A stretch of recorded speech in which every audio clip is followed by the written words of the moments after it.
नमस्तेस्तु भगवन् विश्वेश्वराय महादेवाय त्र्यम्बकाय त्रिपुरान्तकाय त्रिकाग्निकालाय कालाग्निरुद्राय नीलकण्ठाय मृत्युञ्जयाय सर्वेश्वराय सदाशिवाय श्रीमान् महादेवाय नमः।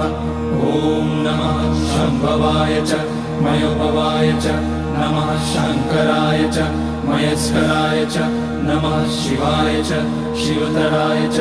ॐ त्र्यम्बकं यजामहे सुगन्धिं पुष्टिवर्धनम् उर्वारुकमिव बन्धनान् मृत्योर्मुक्ष्यमामृतात्।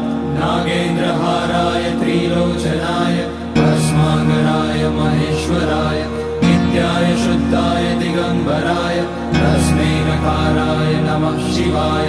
मन्दाकिनी सलिलचन्दन चर्चिताय नन्दीश्वर प्रमथनाथ